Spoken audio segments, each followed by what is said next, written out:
Hi, I'm Deb Dana, and let's explore the personal profile map and autonomic mapping.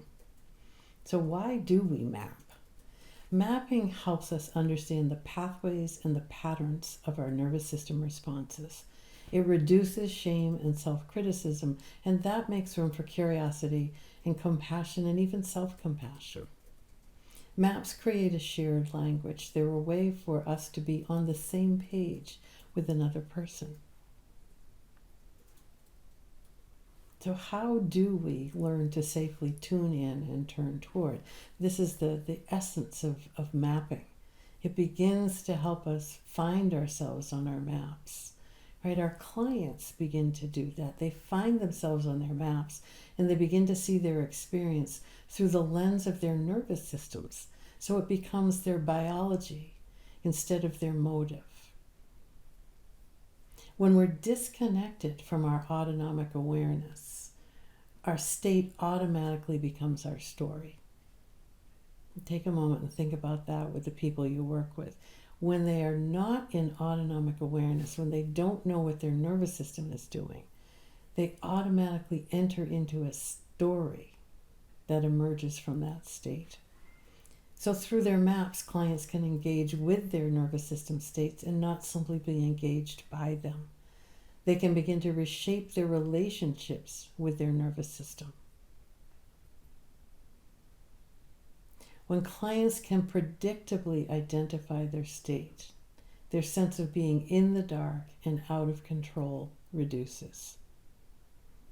Mapping interrupts the automaticity of old stories and builds the capacity to separate state and story.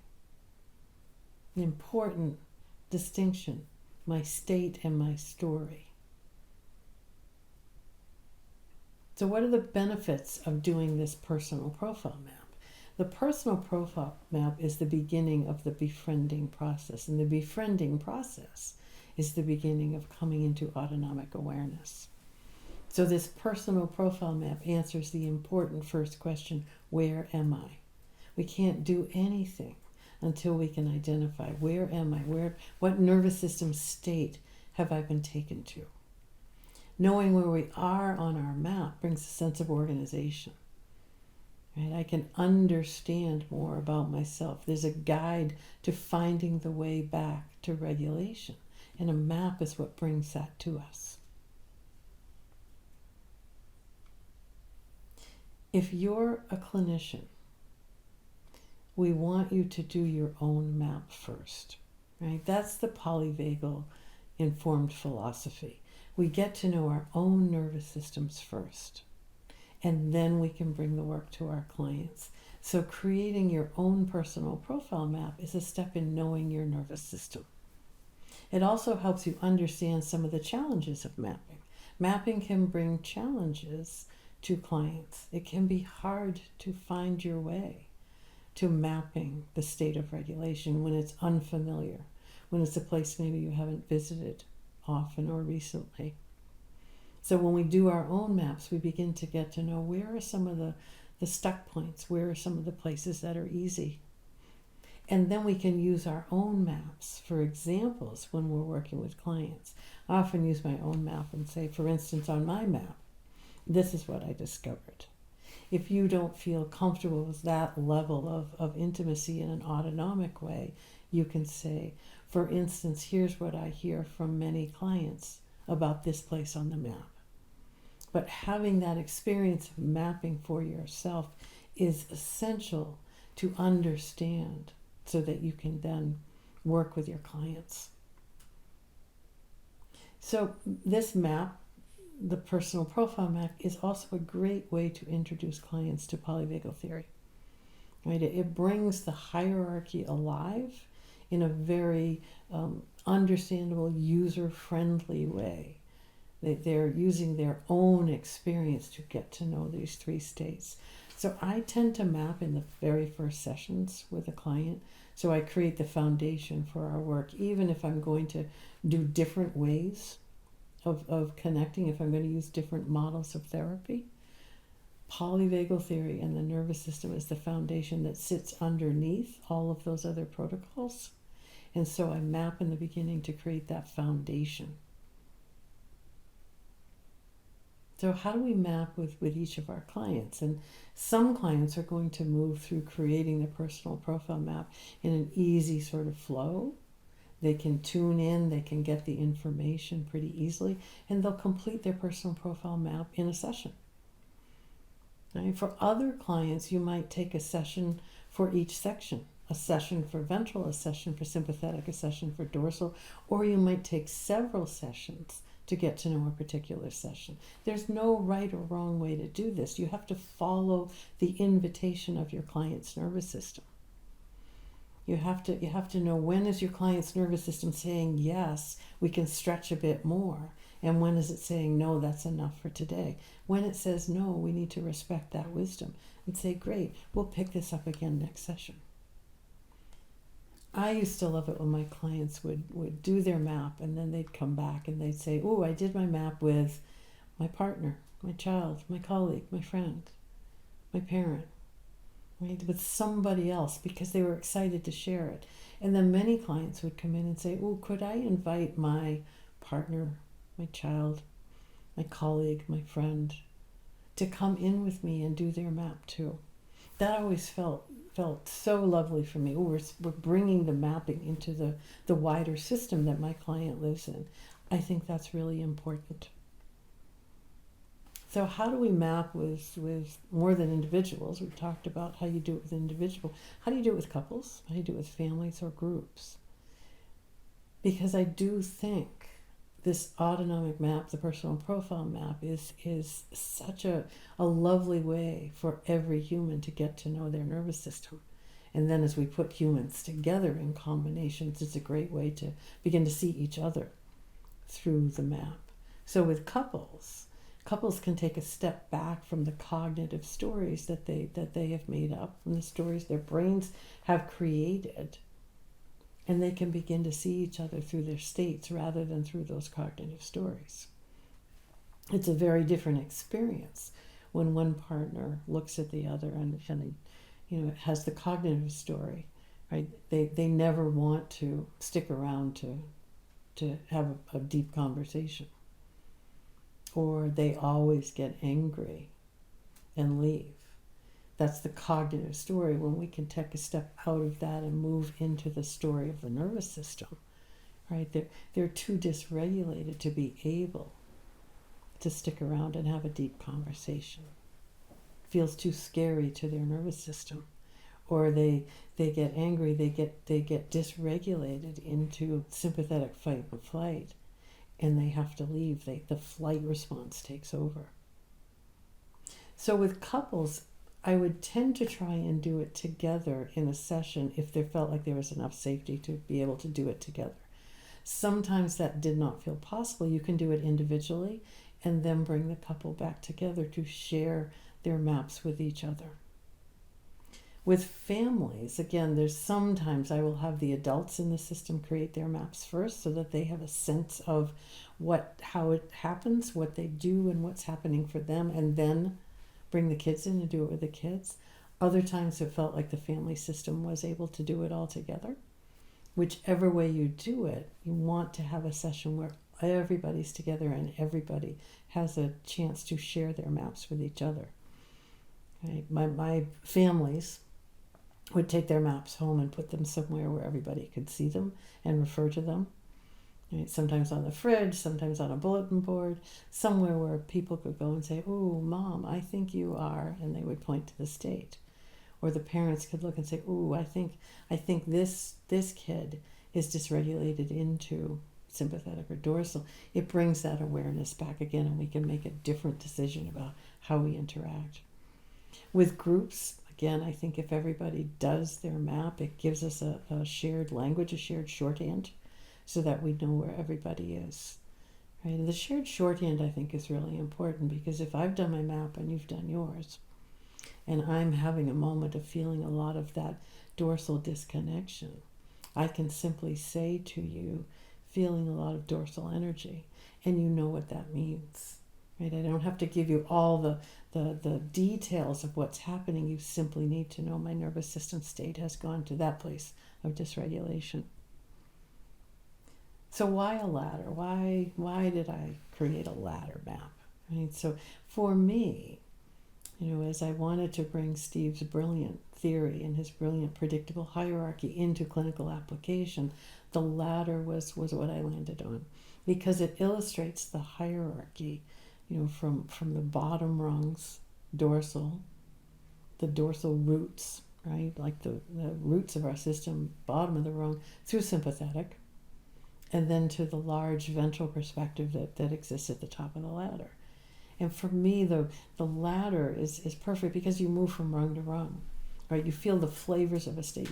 You don't go simply from ventral to sympathetic to dorsal. You go through layers of these, of flavors of these, nuances of these as you move within a state and between a state. And for me, the ladder brought that to life.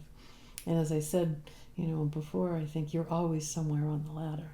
That's very reassuring to most of us, right? We're always somewhere on this ladder. We're never off it.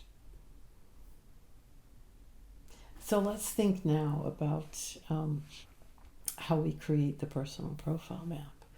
Right? And you have the directions in the chapter, and I'm going to take you through a short guided experience, a shortened experience. You can then pause this video if you want a little more time with each of the steps I'm taking you through, and then start it again. So you'll notice one change in the personal profile map from the original map in the book to the one we're going to use now is the addition of the sentence "people are" to complete in each of the sections. When I began, it was "I am" and "the world is," and I discovered that adding "people are" was an important sentence to add as well. So let me take you through this short guided experience and help you create your own personal profile map. So you'll notice on the template, ventrals at the top, sympathetic middle, dorsal bottom, and the ladder is on the left-hand side. And you do this in color. Color is a lovely way to create the map because color brings it alive in a different way. So if you have color or want to grab some color, great. If you don't have color, you can simply write in the margins next to each section what color you would choose to use. We always start in sympathetic, then we move to dorsal, and we end in ventral. We do that because the nervous system will begin to activate as you map each state, and we want to end in ventral so that we're ending in a place of feeling safe, connected, regulated enough, right? And also we want to remind the nervous system it can really easily travel a hierarchy. We're going to go sympathetic, go down, and then come up. It can do that beautifully. When you map with clients, you're going on that journey with them. So I'll go on that journey with you. We're going to make it a quick journey this time, but you can go back and take your time with it. So in sympathetic, again, you can choose your color, and then we're going to identify in each of these states what happens in your body, what do you do, what do you feel, what do you think. And before we do that, we simply want to bring this sympathetic state alive in a small way. We don't want to fully activate in sympathetic fight-flight. Just bring enough of it alive. Bring a memory of a moment of anxiety or anger back into your awareness. Enter into that. Feel what happens. Right? And then you can drop the moment and you've got the state active in your system. So as that state becomes active, in the middle part of your map, right, what happens in your body? How does your body show you? You're now in sympathetic fight and flight, anger, anxiety, a survival state. What happens in your body? What are some of the behaviors that emerge here? What are some of the feelings and what are some of the thoughts? So that's the basic thing we're going to do in each of these states. Behaviors, feelings, thoughts, body sensations. And then you're going to fill in those three sentences. So here in sympathetic, I am, how do you complete that? I am what? Again, you're in a survival state. I am crazy. I am in danger. I am out of control. I am overwhelmed. And then the next sentence that we added, people are what? People are dangerous. People are unkind. People are unfriendly. People are in my way. And finally, the world is. The world is exploding. The world is chaotic. The world is unsafe. The world is scary.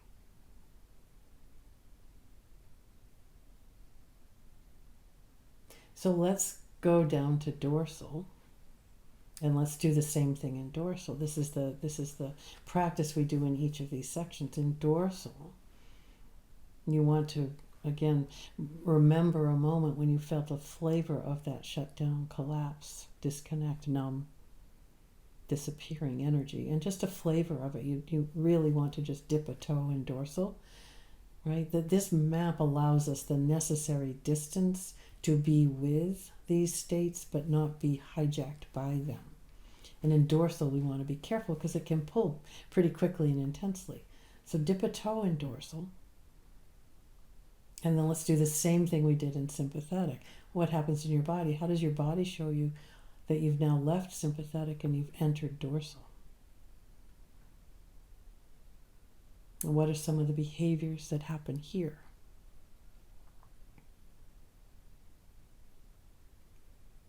What are some of the feelings that emerge? And what are some of the thoughts you think?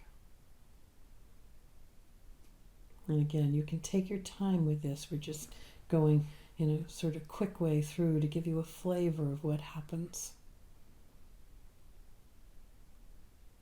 So what's happening in your body? What are some of the behaviors? What do you feel and what do you think?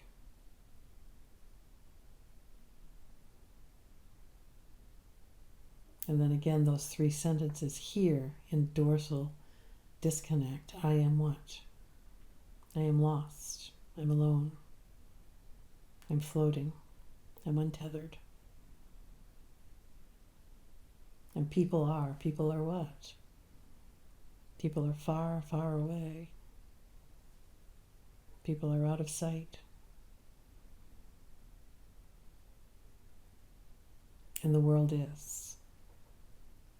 The world is dark. The world is foreboding. The world is silent.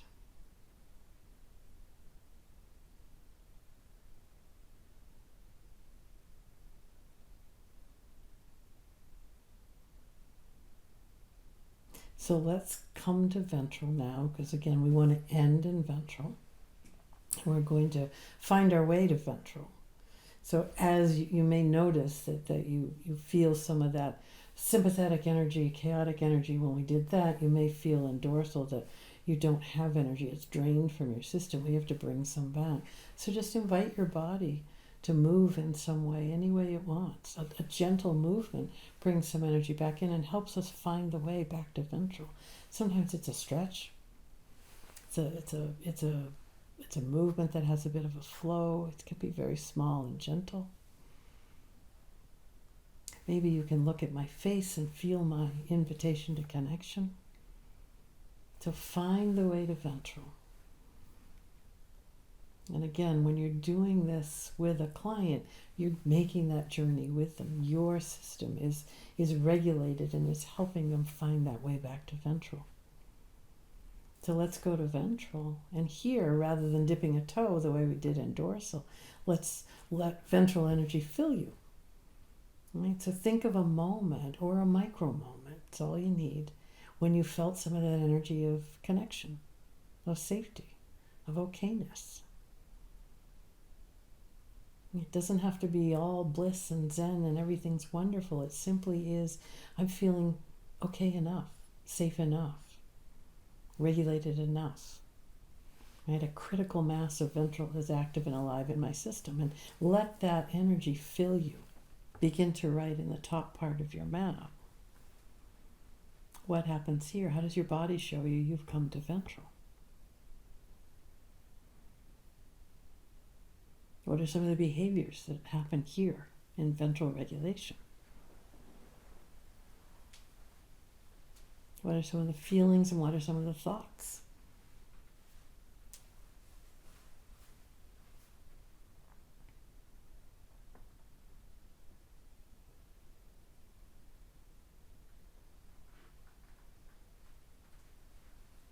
And let's fill in those 3 sentences here in ventral.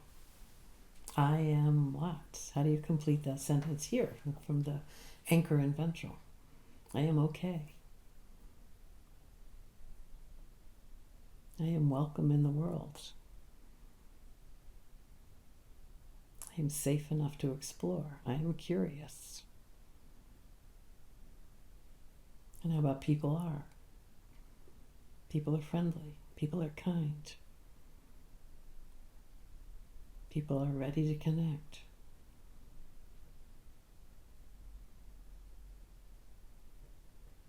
And the world is what? The world is welcoming.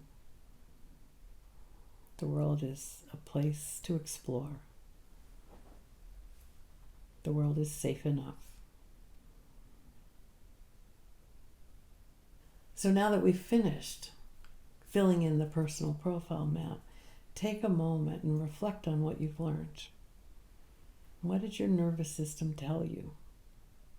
What's on your map? What seems like, ooh, that's new information for me, and what's on it they said, oh, I knew that was going to find its way onto my map. And again, this is a living map. You'll find more information to add to it as you get to know your nervous system better.